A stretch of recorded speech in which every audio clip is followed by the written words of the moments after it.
Good evening, everyone. Welcome to another streetcast from sellercoaching.com. This is your host, Bob Willey, and this evening we have Gred Purdy with us. Greg's going to tell you a little bit about himself, but Greg is located, I guess, an hour and a half, 2 hours or so northwest of me, just a little bit, kind of up and over. So we really don't butt heads, but we are close enough, so we're almost neighbors. So, and the global world, we're really neighbors. In the actual reality world, we're not that terribly close. So, welcome, Greg. How you doing? I'm well, Bob. Thanks for having me. Good. We've got 41 people in here already, and people are still coming. So, looks like we're going to have a good crowd in here tonight. So, welcome everybody. Um, Greg, to get everything started, why don't you just tell people just a little bit about yourself? Well, Gred Purdy. I live in Maryland, as Bob said. I'm on the western side of the Chesapeake Bay. I live in Harford County. My warehouse is in Cecil County, which is uh, pretty close to the Chesapeake Bay on this end. And I've been doing Amazon since 2010 uh, and FBA since shortly thereafter, I guess maybe early 2011. Um, and I have one employee that does my listing for me. I do the sourcing and the shopping, and he handles the listing and the packing and the shipping to FBA for me. So it frees me up to be able to uh, do what I want to do, and seems to be working really well. I've had Jeremy Bell working with me now for about a year and a half, and he turns 22 years old today. So Oh well. happy birthday, Jeremy! Happy Hey, birthday Bob. to Bob's you. gonna Oh. sing. There you go. That's great. So I think, like I said, you're doing a couple of things that probably a lot of people aspire to or would love to have. You do have a warehouse now, and you do have an employee helping you. Because I have a feeling that a lot of us are in the same ballpark. I know I am. I'm really guilty. I love sourcing.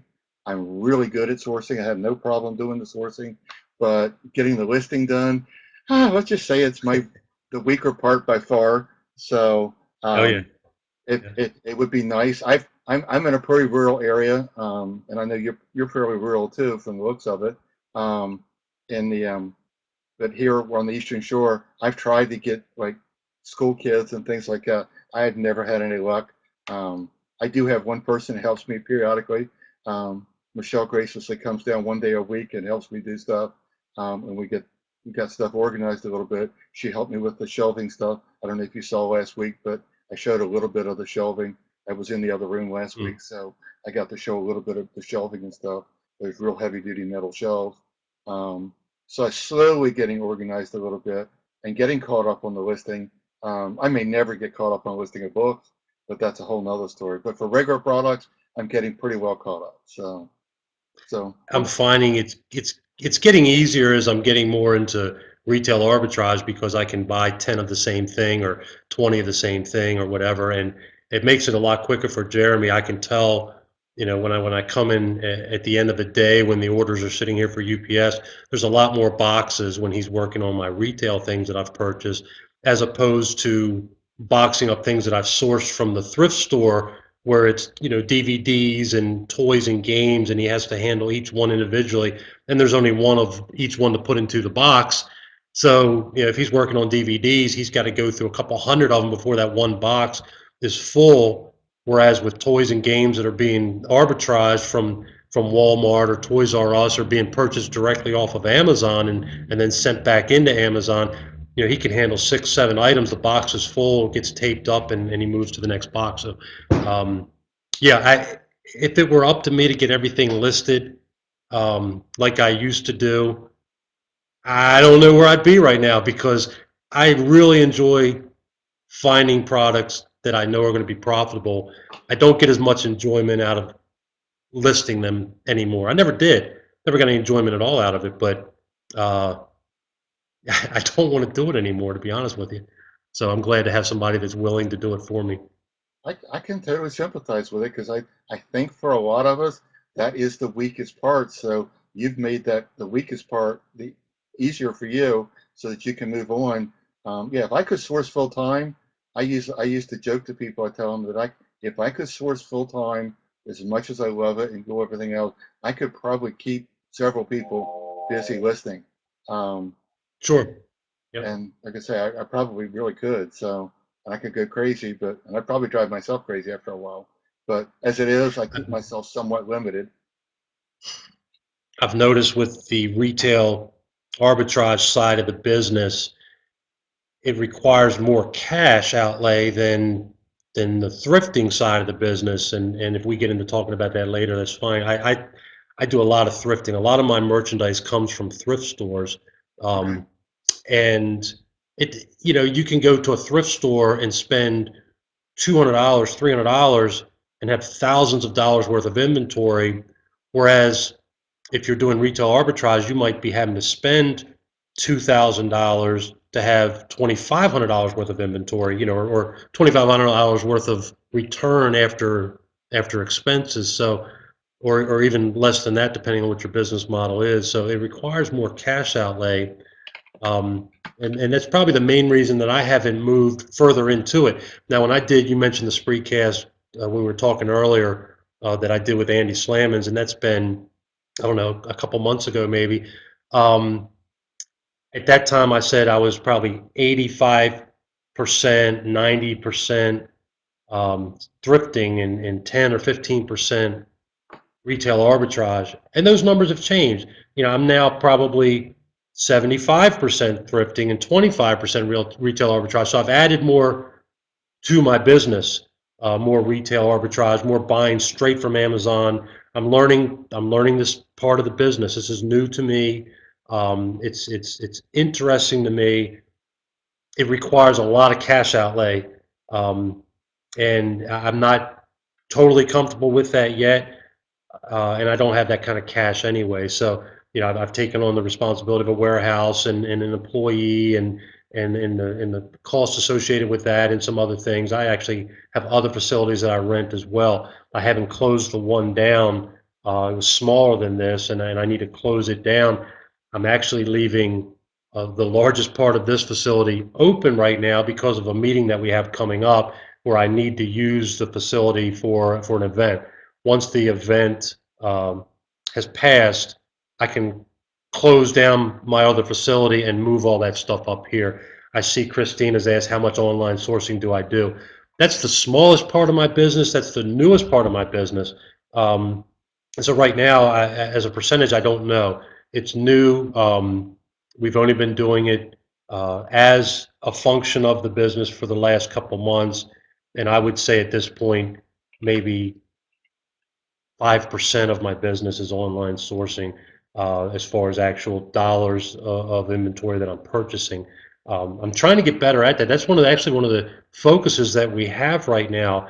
It's one of the directions that I've been trying to move to where, honestly, we can sit at the computer and run our business where I'm not having to go out sourcing. And once I get to that point where I can do that and I can train someone to do that, then I'm going back outsourcing because that's the fun part of the business. So, but I need to get that part of it, the online sourcing uh, system worked out, and we have some ways that we're doing that. And I got props, guys.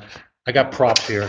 We've got this is just no, I can't figure this camera out. So these are just simple little spreadsheets that Jeremy hand fills in, where we're following merchandise that we've purchased. Some of these are product pages that we've made up, where I've made bundles or I've made multi-packs and created the product page myself or had Jeremy create the product page. Some of these are just items where we've piggybacked onto somebody else's listing, and we track this from the time that we initially send our first order in of this product.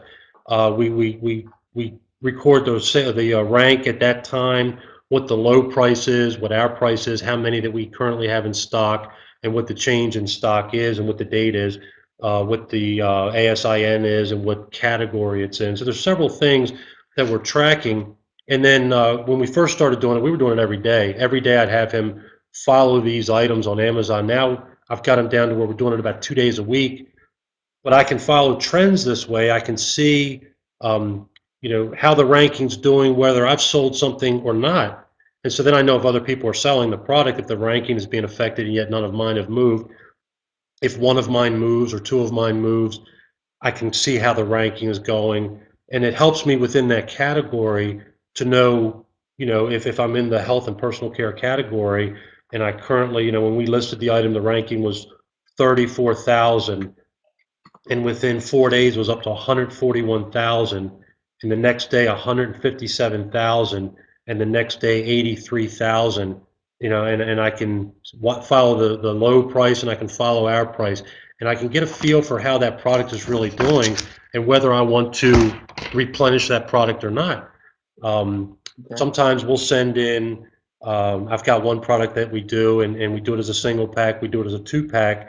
We also do it as a two pack on another listing, another ASIN, because there were two of them, and they both looked like they were pretty well done. One of them was in a parent child page, so it had a one pack, two pack, four pack, or whatever, all on that main listing. So we sent a two pack into that one, but somebody else had created another two pack listing, and we sent some into that. And this is a good way to follow what's going on. And eventually, I'd like to get to where I have, whether it be myself or whether it be Jeremy or whether it be somebody else, that their full-time job is just sitting at the computer and doing this for me. Now, maybe it's going to wind up being that I get a VA to do that in the Philippines. I don't know how it's going to manifest itself, but that is a direction that we are currently working, because online sourcing uh, is very appealing to me. It's something I really am looking at. It's something that we're playing with, we're toying with right now, and we're trying to learn.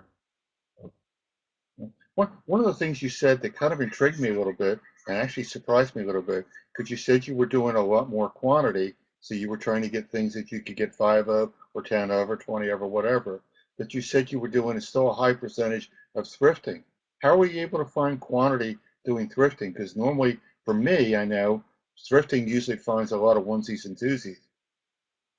Well, that's the point with thrifting. Well, that's why I say when we're doing items that I'm thrifting, Jeremy's having to handle one item at a time, and it takes a lot longer to fill up boxes. That's why I can tell when he's working with the things that we've sourced through retail arbitrage, because we fill up a lot more boxes a lot quicker. I do find multiples in thrifting at times, but it's hit and miss, and you know that. I mean, I have certain thrift stores that I frequent. I try to go the same days to these stores. At least there's a few of them that I try to hit the same day every week. That way, you know which manager's on duty, you know the cashiers, you know the stockers. They expect to see you, and after a while, you've built up that rapport. And sometimes you can work that. You can work that to your advantage. I have people that bring stuff to me in the thrift store, managers or whatever, that they know what I do and they bring things to me. And I think the best way to do that is to work those same thrift stores every week, make it a pattern, and get to know the people there so they get to know you, and then those opportunities start opening up to you. And sometimes you do find multiples of something in a thrift store. I mean, I'm sure I've got examples up here on the shelf of things that I've bought in bulk from thrift stores. I have I bought 1,200 of a light switch plate, uh, Disney light switch plate from a rehome. What do you call that? A Habitat for Humanity restore, and they had a pallet full of them. There was 1,200 or more on this pallet. No, there was 20. I think there's 2,100 on this pallet. There's a lot of them. These Wow. light switch plates. Actually, I haven't sold any of them yet. Amazon's a competitor. As soon as we came in, Amazon's price just dropped through the floor, which was fine. I got them for 10 cents a piece. It's no big deal. They were they were, yeah, I'm hearing an echo there, Bob, by the way. I see Michelle's picking up on it. But Okay. uh, Amazon was around $12 and something. I came in, somebody else came in. Now Amazon's way low, and that's okay because I've got them listed other places as well. So, but yeah, sometimes you can get quantity of things at thrift stores. It's not as often. It's not as easy to find, but I'm not afraid to buy a bulk lot of something because I know I have venues and avenues to sell these things. Okay. So you are doing quite a mixture of things. What kind of radius are you going? I know you're a little bit rural too, where you have to be in the northeast side there. So what kind of radius, what kind of area do you cover when you're out doing retail arbitrage and thrifting? Well, I mean, I live in Harford County, so you would know where that is, Bob, but um, I go into Delaware. I go into southeastern Pennsylvania, Lancaster County, York County, Pennsylvania. Um, I do Baltimore City and County. I'll go south of there through the tunnel and do Anne Arundel County, Prince George's County, Maryland, which is in the DC suburbs. Occasionally, I'll go out to the western side, like Montgomery County. I'll hit Carroll County, Maryland. So there's the thing is in this area, in the Baltimore metro area, there's way too many stores for me to be able to handle by myself. There's a lot of people in this area that do what I do. I don't know how many of them do it full time. There's a lot of people that do what I do in this area, and there's plenty of stuff out here for all of us because there's so many stores. If you're into thrifting, there's thrift stores on every corner. If you're into retail arbitrage, there's shopping centers everywhere. There's Walmarts, Kmart's, Targets, Toys R Us. They're everywhere. So if I shop 7 days a week, 24 hours a day, I could not hit all the stores in this area. And I try to spread out and hit stores in other areas as well. Okay. So you're trying to move your business to more online eventually. That's where you're. Oops, that was in. I'm sorry about that. I've got to turn the mic back on. Um, and so you're trying to move more to the online environment so that you can get yourself staying in a little bit better. Are you doing the normal outlets there like a lot of us are? Toys R Us and all the other places that are available, or are you doing specialty places? For online, I'm doing just the normal places right now because it's such a new part of my business. The Toys R Us, the Walmarts, and Targets, and um, Amazon themselves. I'm actually just learning different places to buy, and I'm learning it through some of these different Facebook groups where somebody will say, "Hey, look, so and so's having a sale," and I'm thinking, "Well, I've never even heard of that store or that website before." Thank you, and I'll go on there and register or whatever, and try to add that to my list. Um, but yeah, again, it's new, and I don't even know half of the retail stores online that are out there. I have no idea. I couldn't sit here and name more than a dozen because I've not been doing it that long. But man, you spend an hour on a website. There's stuff there for you to buy that you can make money on. Look at the clearance section of Target, of Walmart. Um, you'll find stuff. Some of these specialty toy stores and whatnot, you'll find stuff that you can flip onto Amazon for a profit. Of course, when you're doing that, there's a lot of other people around the country doing the same thing, and so that you've got competition. When I'm dealing with thrift stores, I don't have any competition. My competition is in the store. When somebody walks in there, they're competing for that item. But once I have that item in my possession, I don't have any competition. Yeah, maybe somebody on Amazon has one for sale, maybe not. But if it's something that is good, like a DVD, a Disney DVD, let's say, and Winnie the Pooh or something, and it's new and it's sealed. I don't care if there's 500 more of them on Amazon because it's going to sell. That's fine.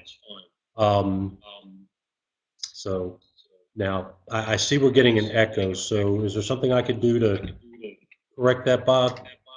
Well, I'm not sure. I actually had muted my mic, so I have my mic off, and I turn it on when I go to talk to you.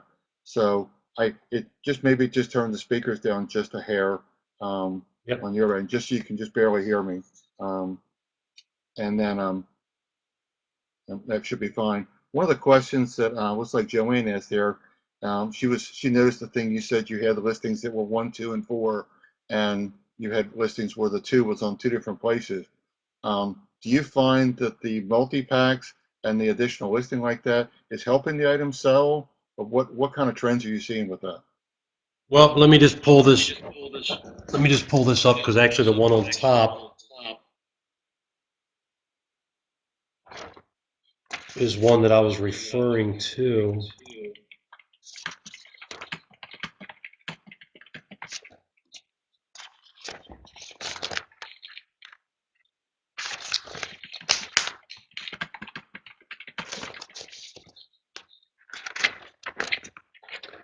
I'm actually looking for one other sheet that I'm not seeing yet. Hanging.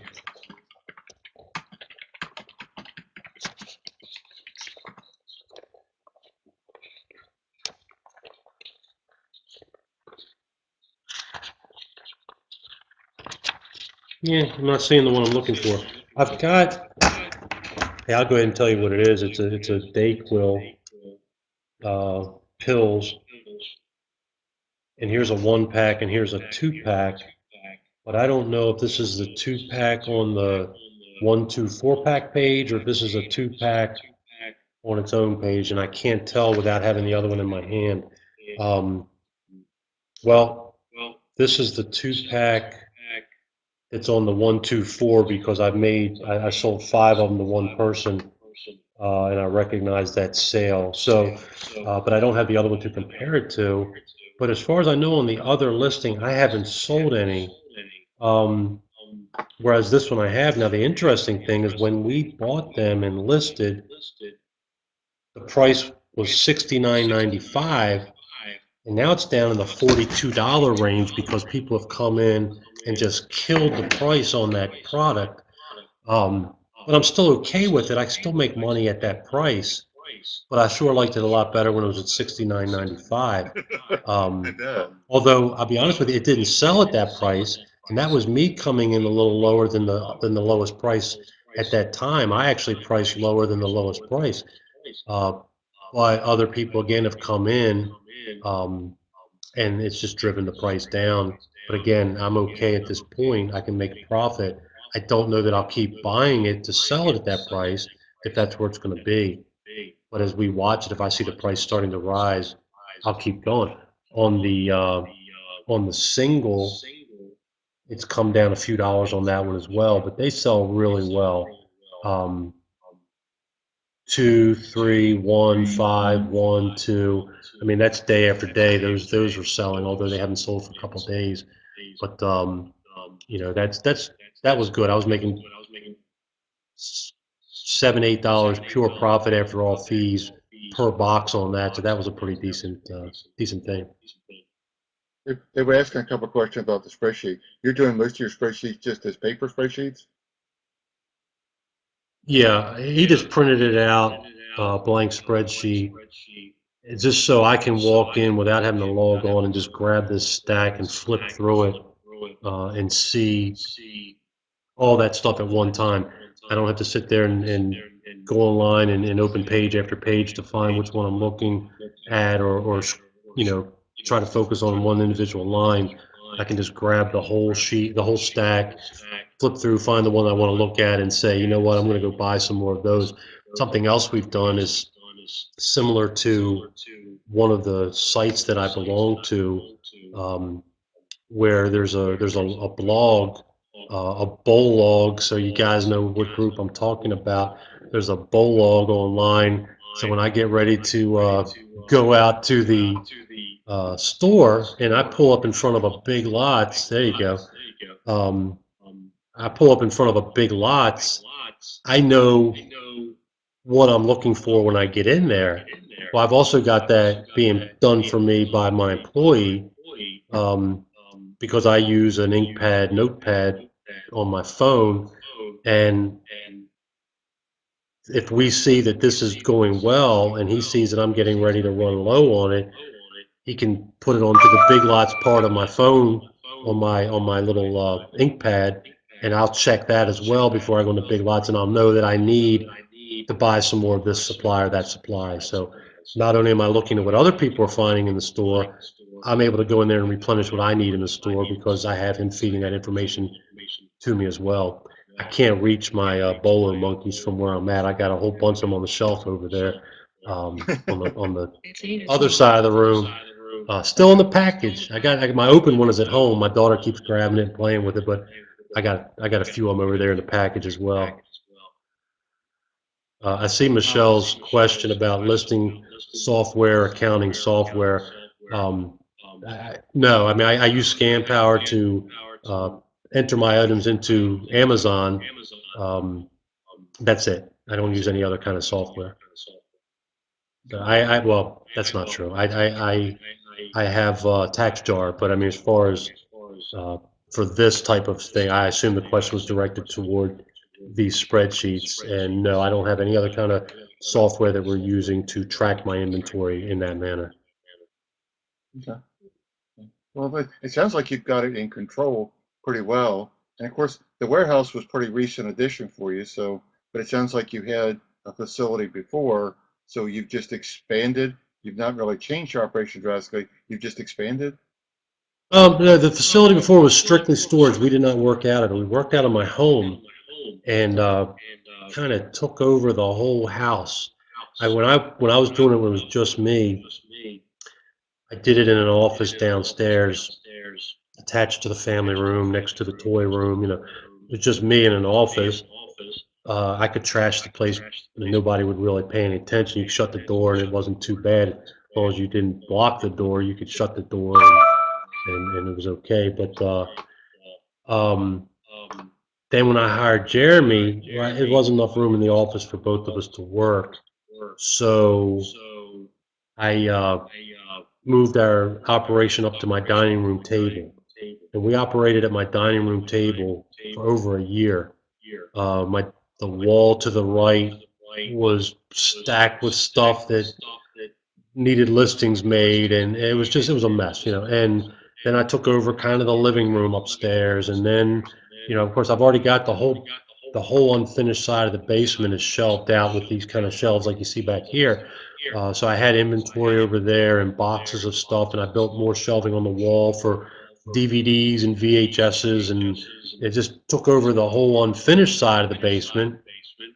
Eh, but it was just getting worse and worse. I built a shed a couple years ago. I had the Amish guys come in and put a couple 100-foot shed with lofts in it, and I had it full, and my garage is full, and I got the storage unit, the garage, actually a garage, a two-car garage that I rent in Bel Air, and it was full, and I got a barn in Jarrettsville that I rent. That's a different thing going on, but so anyway, we moved into here, the purpose being to get out of my house, yeah, because it was like if I didn't get the business out, I think the wife was going to throw me out. So it was like I needed to clean up the dining room a little bit. I can't say I've finished the job yet. I mean, there's still some stuff in there, but because again, I haven't fully moved into this facility, but I need to move some more stuff up here. But I'm kind of waiting to after our meeting on the 26th to take full advantage of the 1,000-foot room on the other side of that wall. I'm in a 500 square foot room. I've got a 1,000 square foot storefront, and then off to the side of it, I got a 300 square foot room over there. And you know, so I've got 1,800 feet here. We're working out of the 500 square feet. I'm doing storage in the 300. I've got some stuff stored in the 1,000, but again, that's kind of on hold until after the 26th, and then between the 26th, well, after the 28th, because I got plans on that Monday as well. So then from the 29th through to the 30th, since this is April, it only has 30 days. For those 2 days, I will be moving and emptying out a garage in Bel Air, so I don't have to pay rent on May 1st. So I've got my schedule set for the rest of this month. Well, I can sympathize with what you're doing because um, I've got a lot of stuff in the house, garage. I built a 10 by 14 storage building out back, and it took less than 30 days to fill it up with books. So believe me, I think a lot of us here can kind of sympathize. Um, Yeah. it's really easy to acquire a lot of stuff, and it's actually easier to acquire than it is to keep it listed. And even with your employee, it sounds like you have the same issue. It's hard to keep up and keep enough stuff flowing out to keep up with as much as you can source. So, We get the FBA stuff listed pretty quickly. I say we, Jeremy's doing most of my listing. I mean, we get the FBA stuff listed pretty quickly. if we have to create a listings for it, and I do buy things that we got to create listings for, it'll take a little bit more time because I'm constantly bringing inventory in, and we have priorities of how we want to get it out the door. If it's stuff with expiration dates, that gets priority. If it's stuff that I've got real money invested in, that's priority. I went shopping today and I hit a Toys R Us, and I got hang on. You can dump some money real quick at Toys R Us. All right, so here's. Oh wow. I don't know if you can see it. Star Wars Jedi. Um, I don't even know. It's big, but that was on sale. It was $110, and then it was, I don't know, 30% off or 40% off or whatever. But when I buy items that have uh, real money tied up in them, that's the priority. That's what gets listed first. Expiration dates are the other priority, and then after that, it's just a matter of let's fill up boxes and get them out of here. So, but the eBay, because I do eBay as well. I've been doing eBay for 15 years, and I generally will do those listings if it requires selling, as far as if it requires writing an ad to entice somebody to buy something. That's my background, so I'll write that. If it's just a matter of listing it, say, here it is, I'll have Jeremy do them for me. If it's a matter of I need to explain why the person would want to buy that, I'll do the writing. When I hired Jeremy, I said this in another screencast, it was so good for me because I said, the first thing I said to him, have you ever written an ad before? Have you ever written a classified ad? He said, no. I said, have you ever put anything for sale on eBay? No. Have you ever put anything for sale on Craigslist? No. You ever written a little for sale ad in the paper? No. Well, that was good because I didn't have to untrain him and train him how to do it my way. All I had to do was train him how to do it my way. And maybe, I'm sure if you were to ask him, he would tell you that I'm pretty weird about the way I like to do things. I've got my own way of doing things. I'll look at something. People ask me all the time, how'd you come up with that price? You sold, hang on, let me just see here. Let me just pick something real quick.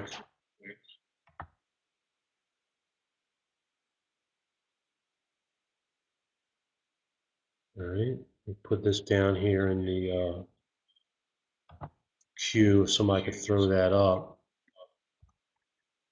And so this was a Starbucks mug, and I picked it up at the Goodwill on Thursday, Friday, I don't remember now. And it was 50 cents. I had a 20% off coupon, so it was 40 cents. And I came back up to the shop, and I took my phone out and I snapped a picture and I typed up a listing real quick, and I put it on for $62.95 best offer free shipping. And an hour later, it sold for $62.95. Somebody actually made me an offer for $58. And about 30 seconds later, they hit the buy now button and just went ahead and paid the full price. I guess they didn't want to take a chance on losing it for that $5 difference in price. And somebody asked me, how do you come up with that price? And I look at what things have sold for, because there was a sales history for this particular mug. You can look on WorthPoint and see that this particular mug has sold in the past. And the last time it sold, it was a set of two opposite mugs. Mine was red with black interior. The opposite would have been black with red interior. Mine had one big logo and a small logo, and the opposite had the small one became the big one, and the big one became the small one. So it was just reversal of each other. And somebody had sold them as a set for $80 or $82 or whatever it was. And so I said, okay, well, half of that's $40 or $41. So I'm going to add another 50% to that. And I took it up to $62.95. I rounded it up to a number that sounded nice to me, because I like to get more money. That's just the honest truth. I want more money. Why would I want to settle for a lower price? I'll price it high because I don't know who's been looking for that mug. maybe the person that was looking for that mug wasn't interested in a two set, and that $82 price didn't entice them to jump in and pay an extra dollar or two and get that set of mugs. They didn't want that set. Maybe they'd broken the one and didn't need the other one and didn't want to have to try to think of, well, what am I going to do with a spare black one with a red interior? I've already got one of those. So, I don't, I guess I think it through too much, but I don't want to try to limit my sales. I'll price high and let somebody uh, offer me what they think it's worth. Well, obviously, this person thought it was worth $58, and then they thought it was worth $62.95 because that's what they paid for it. And it took all of about an hour. I sometimes wonder, should I have priced higher? But I was real happy. Would take 40 cents and turn it to 62.95. I Right. mm, just sold this um, about an hour ago. I've had this. This is a receiver. I've had this for a year, maybe more than a year. I don't even know. It's on the shelf. I got the remote taped to it so I don't lose the remote. Um, I picked it up for $20. I don't even remember now. I usually, if it sells within a year, I'll still remember what I paid for something. I think I paid about $20 for this, if I remember correctly, and held on to it until today. Somebody made $100 offer on it, and plus shipping. So it's not, most of my stuff's free shipping. This one's 20. It's going to be $23 shipping to Michigan, I think, is where it's going. But so it's $100, nice profit. Um, Hang on a minute. Hang my phone up there. How, And how much of your business are you doing eBay versus Amazon then? probably 25% eBay, 20% maybe, probably 20% eBay, 80% Amazon. Okay. Um, as far as dollars and cents, that's a rough guess because it changes month to month. Last month it was probably um, 15, 16% eBay. It wasn't a full 20. Some months it's more, and it's just because I had a really good month on Amazon last month. Although I had a decent month on eBay too. Um, I'd gone back into using a repricer on Amazon. I had one years ago. I stopped using it, and I said, you know what, I'm going to get a repricer on here. My inventory had ballooned up. I had over 12,000 items in Amazon, and I thought I need to get rid of some of this stuff. And I was thinking, I know Chris Green had offered all of his books up for sale just for the cost of pulling them out of Amazon, or he was talking on his Spreecast about maybe just disposing of them or whatever. But I thought, well, I could do that, and it wasn't all books, a lot of DVDs too, and VHS tapes and books also, a lot of books. But I could do that, but I thought, let me try the repricer first, as opposed to paying to get rid of them. Maybe even if I only make 50 cents or 25 cents, if I add that to what it would have cost me to dispose of, I've actually made a little bit more, and I've freed up a little bit of money as opposed to spending a little bit of money. So that's what I did. I threw the repricer back on it, um, played with it for a while, and a lot of that stuff has been flying off the shelves. So it's nice. My inventory has dropped down considerably, and that ballooned my sales last month to a higher level than they otherwise would have been. So my eBay sales last month might have been 15% of my total business, and that was with a good eBay month too. So it's nice. It's nice to finish up the first quarter with a nice month like that. I think a lot of us came from a fairly strong eBay world. At least some of us did. Like I used to be titanium seller at one time, so I was doing it really heavily. I was doing like 400 auctions a week at one point, so I was doing it real heavily. And now it's going exactly the opposite. Now my main focus is almost entirely Amazon FBA, and Right. my eBay now is in the single digits. Hmm. So mine's gone full circle in the other direction. So. My eBay business used to be bigger. It truly did. I used to do a lot of consignment selling for people. So I sold heavy equipment, and I sold vehicles and boats and airplane parts and industrial shop equipment. You know, just tons of stuff, big stuff, weird stuff. And it was a challenge. Somebody would want to sell something. Yeah, I could sell that. I could definitely sell that for you, and I would sell it. And it wasn't too many things that I tried to sell that wouldn't eventually sell. I do have one diamond saw blade for a cutoff saw, for a concrete cutoff saw that's been listed for some guy now for a couple years. I don't know. I keep dropping the price and it's not selling, but there's not too many things that I don't really do consignments anymore. I do some. I mean, I don't turn down something that's real profitable, but most of them were a headache to me, and I've pretty much given up on the majority of selling for others. Although one of our conversations here is, do we want to open up this facility to selling for other people? Don't know that I do, but it's something that we're discussing now. It's a possibility. Once I start filling that front room, it's going to mostly be eBay stuff in that room. You know, my Amazon business, I can run out of this 500 square feet here because we process it and get it back out the door. So that front room is going to be storage, or it's going to be a storefront. And my guess is it's going to be maybe a combination of both. I don't really want to be bringing a lot of people in here because I don't really want people knowing what I'm doing in here. So I don't necessarily want to open up a storefront unless it's just for people to bring their items to me for me to sell for them. Um, and I see Michelle asked what repricer. I was using repriceit.com. I tried to set up the Scam Power repricer, and either I just am not understanding it, or it's really hard to use. It's one of the two. I'm leaning towards it's probably a combination of both. I don't know, because it seemed to me like I was having to uh, look at every single page, 10 items at a time, and reprice 10 items at a time. And, you know, or once you set it in there, then you had to approve each individual page. And I did that for a while, and I thought, that's too hard. I don't know if that's the way it's supposed to be. In my limited experience with it, that's what I was finding that I was doing, and I just stopped doing that. Shirley asked, do I track my mileage? Absolutely. Track your mileage. Track every mile you drive on your vehicle, because you can claim that on your taxes. And that's the only tax advice I'm going to give tonight, because I am not a tax accountant, and I will tell you the wrong thing, I promise you. But I tell you that's true. Track your mileage, because you get 50 some cents a mile for your business miles, and I think it's 14 cents a mile for your charitable miles. And you should track that. I mean, that's coming off of your gross. That's a big deduction. So that's it for tax advice. But I will answer that question. Yes, track your mileage. Are you are you doing it via the paper booklet, or do you have an app on your phone? I do it on a booklet. I've got a booklet up on my visor or down in the little pocket of my truck, wherever I stick it at that day. But yeah, I just do it in a booklet.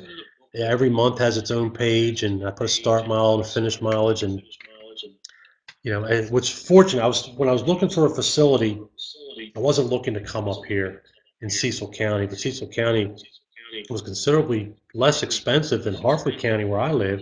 I looked around my area and couldn't afford anything. I wanted to get real close to where my kids go to school, because we take our kids to school. They don't ride a bus. And yeah, I was hoping I could get something that's real close to there, because we're constantly going over to the soccer games and all. And that's where my wife is. She was just trying to call me. I don't know if all three of my daughters had soccer tonight. I don't know, they all three play soccer, and so it's like we're always there. My wife is a nurse there part time, and I'm there. I'm on different committees there, and I'm on the school board, and it's like I'm always there. And yeah, I was hoping to find something right in that neighborhood.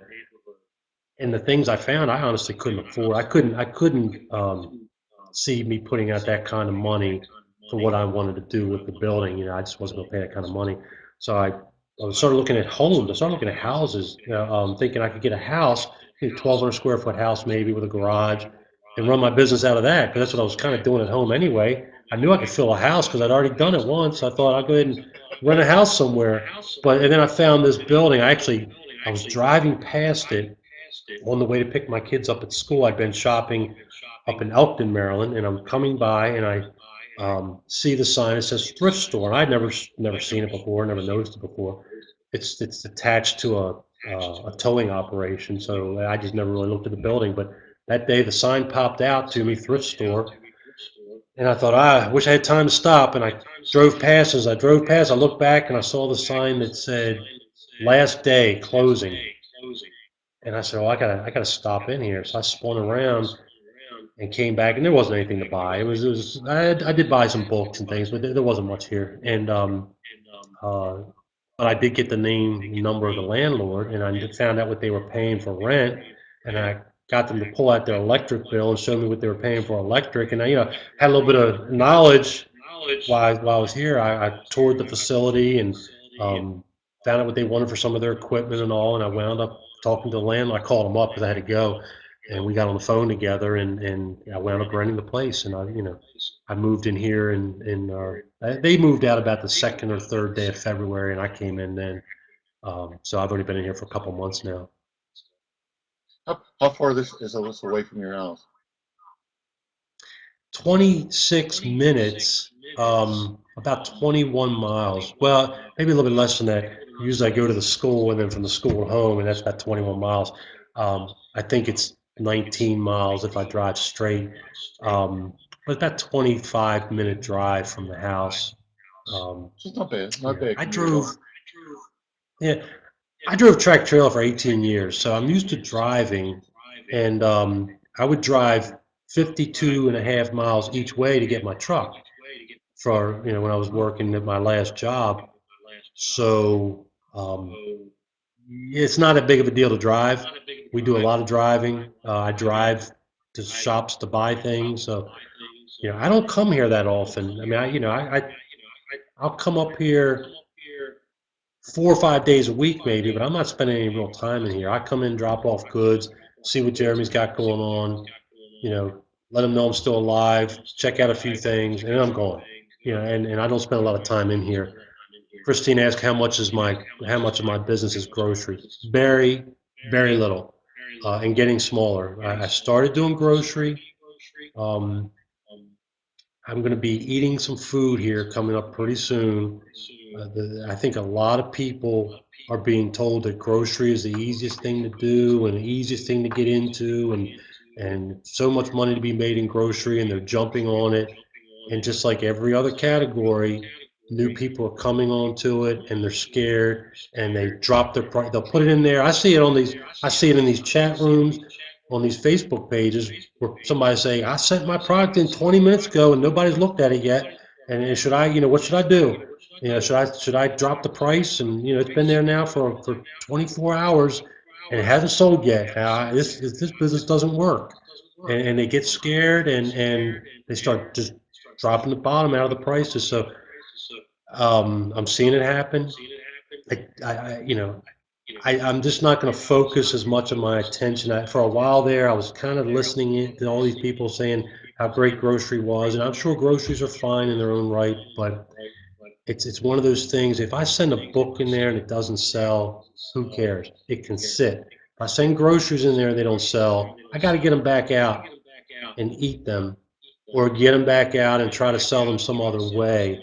Um, and I'm not looking forward to having to do that. So some of them are selling. I've sold some groceries that I'm pretty happy with, and there's some that I will continue to buy and send in there as long as we have control of the price and people aren't killing us on price. But once the price starts going away on those, I'll get out of those too. Groceries are heavy. Depends on what you buy. I got some pretty light stuff that I sent in. Um, Cookies, spices, uh, but yeah, some groceries are heavy. I have some that I've sent in that haven't sold a single unit of grocery. Now I did send in some boxes of pancake mix or muffin mix, and we did 4 packs. They're heavy. And when you start multi-packing powders and liquids, or thing, yeah, that gets heavy. And but you're selling 4 at a time for a nice profit. Um, but again, I don't know if I'm going to keep doing that or not. I mean, we've got tons and tons of poly bags down here, self seal, um, suffocation printed poly bags, plastic bags, and I got a whole row of them back here, different sizes. So I mean, we're set up we did that for grocery. We're set up for grocery. I've got some groceries on the shelf. Um, I don't have a lot up there right now. I've got some that I don't have enough to make the 4-pack. I've got two, so I got to go pick up two more. I've got, some of them I was doing 12 packs of some cookies and M&Ms and things, and I don't have enough to make that. So some of these ones that I don't have enough of are going to be our snacks and our treats for our meeting here on April 26th. Can I throw a plug in for that real quick, Bob? Sure, by all means. So about a month ago, maybe 2 months ago now, I started a Facebook group. The name is soon to change. But it's Maryland I-95 corridor internet marketing meetup group or something. And I did it. The reason I started the group was purely selfish, is because there's a group about 2 hours away. And I just said I don't mind driving, but I do mind driving sometimes. And I'd like to be part of a group, but when I get done my day, I don't want to now go do another 2 hour drive somewhere. So totally out of pure selfishness on my part, I started a group so I could be a part of a group, but I don't have to drive forever to be there. And we started it as a Facebook group with the intention of having some sort of an occasional meeting. And so I got wind that Jason T. Smith was coming to DC. And I thought, because I was already trying to plan my first meeting, and I found out he was coming to DC at the end of April. So I hit him up and I said, why don't you come up to my meetup group, and we'll make that our initial inaugural gathering, and we'll let you speak at the group. And he graciously agreed. And so then I hit up some of the big wigs in the internet marketing business: Bob Willey, Chris Green, um, Jay Bain, Jim Cockrum, Dwayne Malik, and said, hey, why don't you guys send up some little goodies for door prizes, and we'll give you a plug. We'll introduce your business or whatever to the group, and and every one of them to a man has said yes. Dwayne is actually going to produce the event on Spreecast for us, because we're going to broadcast live uh, uh, on Spreecast the night of the event, and Dwayne has graciously agreed to sit at his computer during the event and to produce for us. The other people I mentioned are sending door prizes. I'm not going to say what the door prizes are. I started not to say who the people were, but I actually remembered that I'd already printed that somewhere online, so it's out there. It might only be out there to my group, I don't know, but I went ahead and since I've already typed it in somewhere, I figured I'd go ahead and say it. But we've got some great door prizes. I know Jason's bringing door prizes. I've got door prizes. I'm very excited about the door prizes that are being offered to the group. Um, we're having a dinner here. It's sold out. I can't fit anybody else in. So if you're listening to this and you're from the area, I'm sorry. You can friend me on Facebook, and I'll get you into the group, but I don't believe I can get you into the meeting, because we're pretty much at capacity, and that's why we're doing it on Spreecast. We're having a dinner here. We're not going to broadcast people eating, but after the dinner, then we'll have Jason speaking, and the door prizes and drawings and things. We'll be broadcasting that over Spreecast. It'd be fun. It'd be a first event for us, but it's not my group. It's our group. It's the local people's group. It's my Facebook page, but it's not my group. And so when Bob says, you know what, I want to do something for the group now. I want to have this over here. Well, that's Bob's right to do that, because it's Bob's group. He's in the group. And when some of we got some heavy hitters in the group, by the way. We got some real heavy hitters have joined up with us. There's a lot of people in this northeastern corridor that do the FBA business and or the eBay business, and are big time, and they're part of the group, and they're coming. And when they say, hey, look, group, I want to get together at Big Lots and go sourcing with the group, well, then that's what the group's going to do that month or that quarter or whatever. The people that are in that area. So it's going to involve some driving, because the people that are in the other group a couple hours away have joined our group as well. And we've already talked about having some joint efforts at times, because with two nice sized groups in this region, we can maybe attract some attention and get some people in here to speak to us, or whatever. So anyway, that's coming up April 26th. If you're in the area, friend me. If you're not in the area, you're not going to get to join the group. This is strictly for people that are in I say the area, New Jersey, southern Pennsylvania, Delaware, Maryland, Northern Virginia, DC. That, I mean, it's a big area, but if you're from California, you're not going to get to join. It's not what it's not for you. Um, but it's if you're in the area, friend me, I'll get you in the group. And but anybody can watch it on Spreecast. Look me up. I have not set up the event yet on Spreecast, but I will within a few days.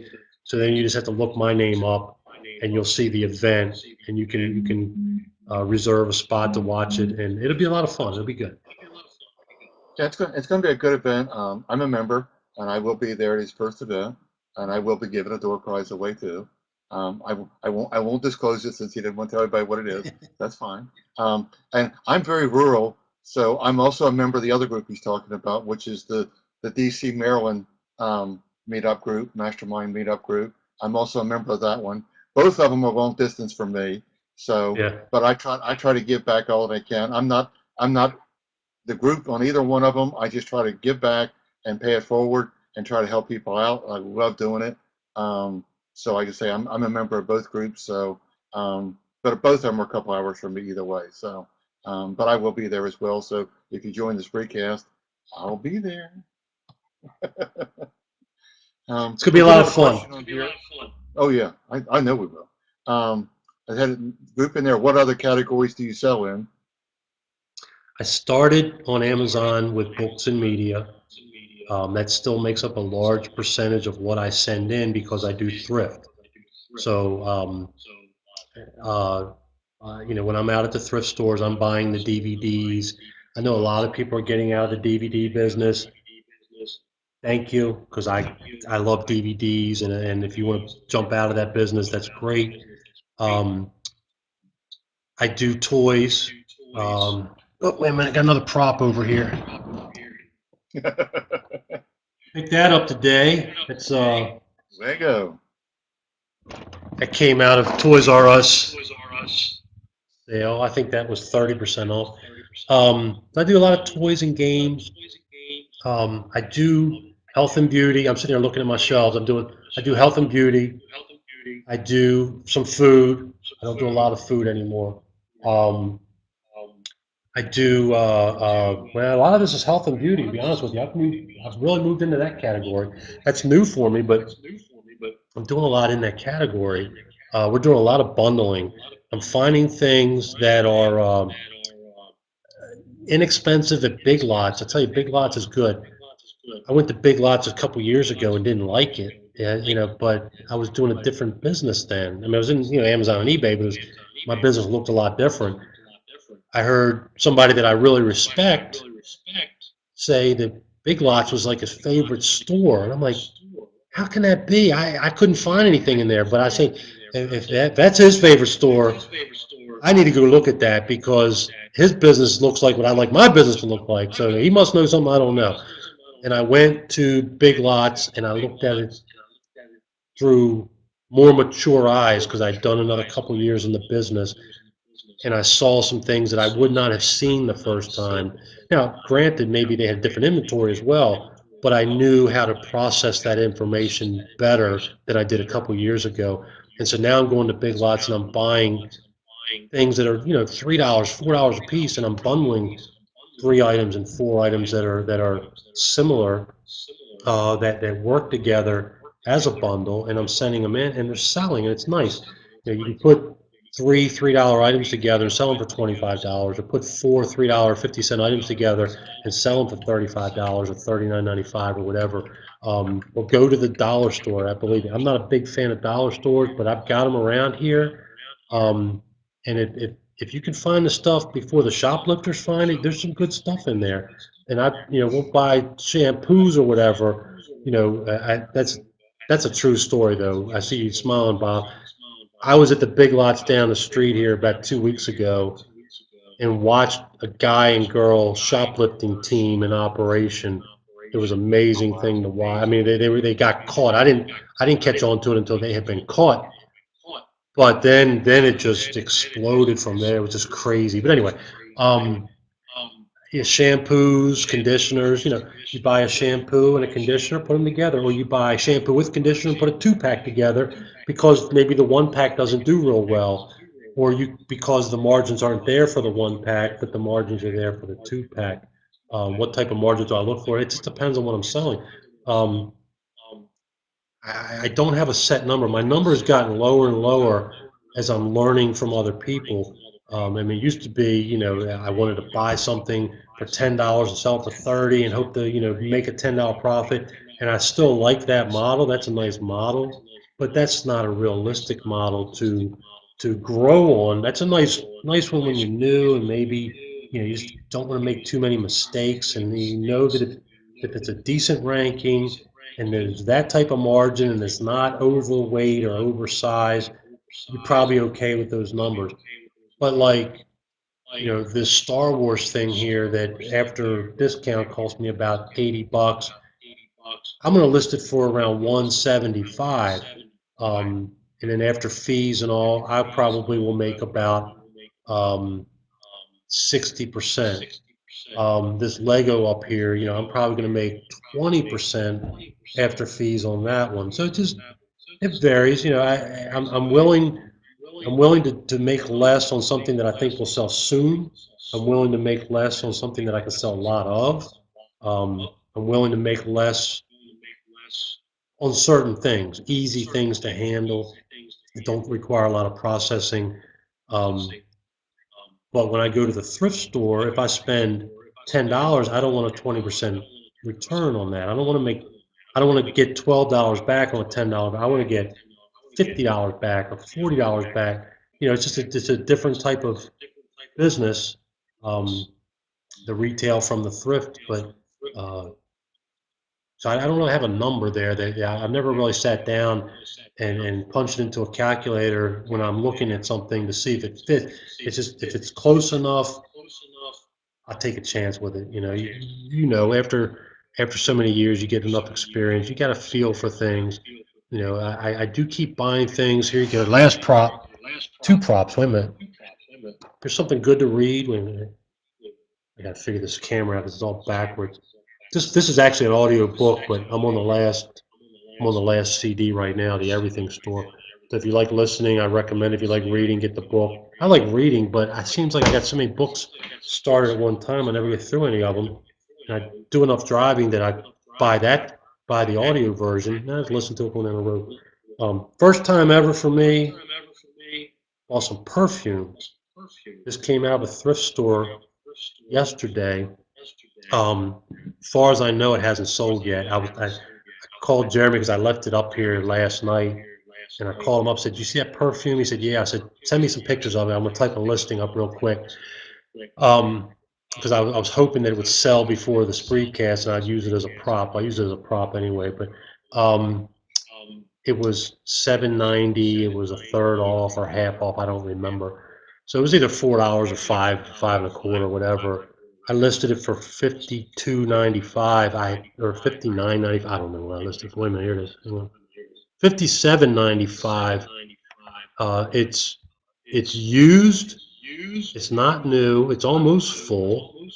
Um, but I read where people do really well with that kind of product, used high-end perfumes. This one is discontinued. I don't know if it was high-end when it was first made, but um, giving it a shot. Never done women's perfume. I've never done used perfume. There's a lot of new things here for me, but when you look up well, that's eBay, obviously not Amazon. But when you look that up, and look up the sold listings and sort them by highest price, you'll see there's some money to be made in used perfumes. I don't know. It's just something new for me. I'm gonna give it a shot, but um, That I'm willing to the try one thing anything. I've I learned with learn as I go. yeah, the one I'm one sorry, thing I've Bob. learned with perfume is since it's alcohol based, you obviously can't send it to FBA because it's hazmat. You can merchant fulfill it if you need to. And the other little trick I've learned a lot of people aren't aware of is you can't ship it anything with air. It has to go ground. Yes. Because with alcohol in there, you can't ship it. So you can't ship it priority mail. There's a lot of things you can't do, and it kind of blew me away at first trying to learn all the rules. So it means you can't send it international because there's no way Right. to get it there anymore. It used to be where you could do both, You can't do that anymore. So nowadays, perfume is a kind of a specialty item with the alcohol. So kind of Yeah, I interesting. listed it. I did not offer international. Obviously, eBay wouldn't allow you to use their international shipping service anyway, but I did not offer any international shipping, and I offered it as first class shipping at under 13 ounces because I knew I could get it in there. I can double bubble wrap that, stick it in a bubble poly mailer, and get it out for under 13 ounces, and that's how it's going to go. But I fully expected that to go today. I mean, I priced it competitively, a little high because I always got to go high. That's my business model. But I still try to be competitive. But I didn't get it listed until almost 1 o'clock this afternoon, so didn't sell. Sorry. I was hoping to say, hey, look what I sold today. But because it's always fun to list something and have it sell the same day. That's always a nice feeling. Instant gratification. That's what it's all about. It sounds like you have a nice diversity though, where you're not just doing just the quick turn, not just you've got a nice mixture of high margin items, some lower items. Because I see the one thing that I know a lot of people are having trouble with is they go one business model or the other and they don't diversify. And then all of a sudden they're realizing that if you do the 20% or 30% return, all of a sudden you have no money left. You're just constantly piling the money back into Amazon, buying Yeah. new product, and you never get ahead. So you have to have some diversity in there. And it sounds like you've done a great job of having a nice wide diversity to keep your margins up. Yeah, when I started with, like I said, I had 12 or 13,000 items in Amazon as recently as a month ago. I'm still probably over 11,000. It's not like I've gotten rid of everything I have, but that's from sending in tons of long tail items. Um, and some of them do really well. They're not, they're not all going to sell, and I understand that now. I've gotten better at what I do. I used to go through the book section or whatever, and I'd scan every book, but I didn't scan listening for a beep through my earpiece. I looked at the PDA that I use. I use a PDA with a socket scanner on it, and I would look at the screen because if I wasn't going to buy it, I wanted to know why am I not going to buy this? And if it tells me to buy it, I want to know why is this telling me to buy it? And I learned the business. And you know what? When it would tell me not to buy it, I didn't always listen. When it would tell me to buy it, I didn't always listen. I got better at it now. I don't scan that many books. I scan with my eyes. I look at the I look at the shelf, and I'm selective of what I'm going to scan now. I don't spend as much time scanning books as I used to, but I've sent a lot of those kind of things into the FBA, and some of those items, even without the repricer, every day something from 2011 is selling, in 2012 and 2013. I've got things that have been in there for a while that are selling every single day. So the business that I built years ago is paying off now, and it's nice. It's nice to be getting those that fruit to come off the tree at a time like now, especially when I need money to do other parts of the business. I can count on a certain number of things are going to sell every day from things that I sent in the past. I sold a $500 book a couple weeks ago. That was I bought a box of books for $10. It was actually the lady had multiple boxes at a yard sale, and each box had like a book in it and some junk, and just it was like a mixture of everything. And she took this set of books and she split it up between boxes, and so I said, well, what if I just take all the books and put them into this one box, and I give you all the stuff out of this box, and you can put it back in your other boxes? And she agreed. So I just bought the books, and one of those books went for $500 here a couple weeks Excellent. ago. So that was fun. Mhm. I was just trying to see Pretty if you've done. amazing. That's the name of my eBay store. Oh, cool. And Yeah. then there's the link. I have to give a shout out to Marco Vine with Bubble Fast. He had come back and he got his suffocation bags back in stock, and I noticed he Yes. had a big pack. We had 800 all the different sizes.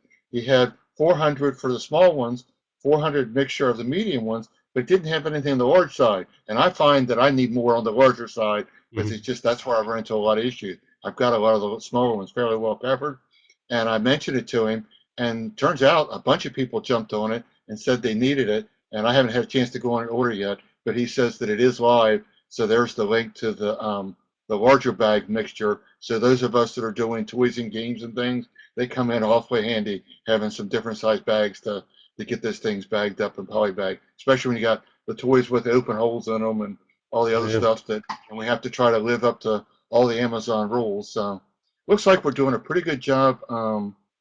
And Joanne, looks like she wanted to know, did you FBA that expensive book? So Yeah. Yeah.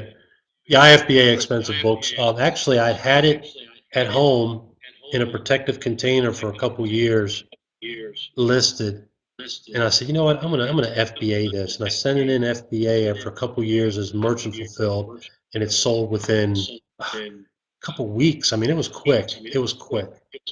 That $500 book.